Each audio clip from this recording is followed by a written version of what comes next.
दोस्तों, इस वीडियो में मैं आपको इंटेलेक्चुअल प्रॉपर्टी राइट्स के बारे में बताने जा रहा हूँ। जी हाँ दोस्तों, इंटेलेक्चुअल प्रॉपर्टी के बारे में जानना आपको बहुत ज़रूरी है, क्योंकि अगर आप बिजनेस करते हैं तो कल के लिए कोई आपके ऊपर अगर क्लेम ठोक देगा तो आप फंस सकते हैं और बदले में इतना जुर्माना लग सकता है जितना आप कमाए नहीं होंगे उससे भी ज़्यादा जुर्माना देना पड़ सकता है। इसलिए बेहतर होगा कि आप इंटेलेक्चुअल प्रॉपर्टी के बारे में समझ लीजिए और इसके क्या राइट्स होते हैं, क्या केस होता है, इसके बारे में समझना बहुत ही ज़रूरी होता है कि इसके अंदर क्या क्या और कौन कौन सी चीज़ें आती हैं।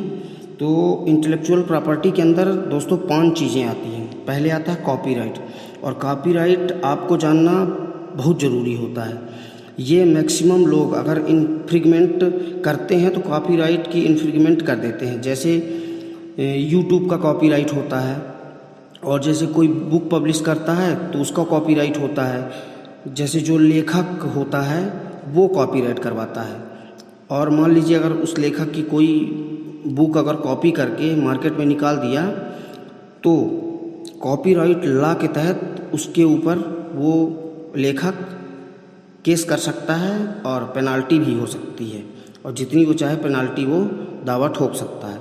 इसके बाद दूसरा आता है पेटेंट। पेटेंट से रिलेटेड अगर आप नहीं जानते हैं तो जान लीजिए कि जब कोई रिसर्च करता है तो जो इन्वेंशन करता है तो उसके नाम से पेटेंट होता है और वो उसका ऑनर हो जाता है क्योंकि वो पेटेंट ले लेता है। और तीसरा होता है ट्रेडमार्क। जैसे कहीं भी किसी भी नाम या प्रोडक्ट के नाम या किसी भी कंपनी के नाम के आगे ऊपर छोटे से अक्षर कोने में टीएम लिखा होता है, तो वही टीएम ट्रेडमार्क कहलाता है। और ट्रेडमार्क में मैक्सिमम लोग ट्रेडमार्क में गलती कर जाते हैं और शायद जानकारी न होने की वजह से किसी दूसरे के नाम का यूज कर लेते हैं। अगर आप बिजनेस करते हैं और अगर कल को आप किसी के नाम को यूज कर लिए और अगर उसे पता चलता, मान लीजिए उसे पता चल जाता है, तो वो आपके ऊपर डी के जुर्म में, मतलब डुप्लीकेसी के जुर्म में आपको जेल में डलवा सकता है। इसलिए आपको ये जानना बहुत ज़रूरी है। और ट्रेडमार्क के लिए मैंने अलग से वीडियो भी बनाया है, और ट्रेडमार्क की पूरी जानकारी उसमें है, डिस्क्रिप्शन में मैं लिंक दे दूँगा, तो आप उसकी में क्लिक करके देख सकते हैं नीचे जाकर डिस्क्रिप्शन में। चौथा होता है इंडस्ट्री डिज़ाइन।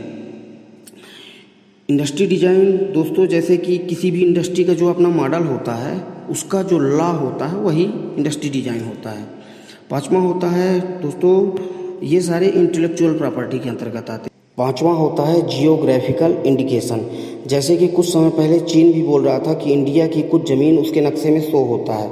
इसी तरह बहुत सी कंडीशन में केस होता है, और अगर इस तरह का कोई भी मिस्टेक अगर करता है तो पेनल्टी, हैवी पेनल्टी लगती है और जुर्माना, लंबा जुर्माना होता है। यह 5 चीज़ें इंटेलेक्चुअल प्रॉपर्टी के अंतर्गत आता है, और इंटेलेक्चुअल प्रॉपर्टी में बहुत ही खतरनाक केस लगता है। और मैक्सिमम, जैसे आपने सुना होगा, एप्पल और सैमसंग के बीच केस होता है, तो इंटेलेक्चुअल प्रॉपर्टी को लेकर ही इसके अंदर केस होता है। और इसमें बहुत सारी इलेक्ट्रॉनिक कंपनी और डिजिटल प्लेटफॉर्म हैं जहां पर इंटेलेक्चुअल प्रॉपर्टी का ही केस लगता है।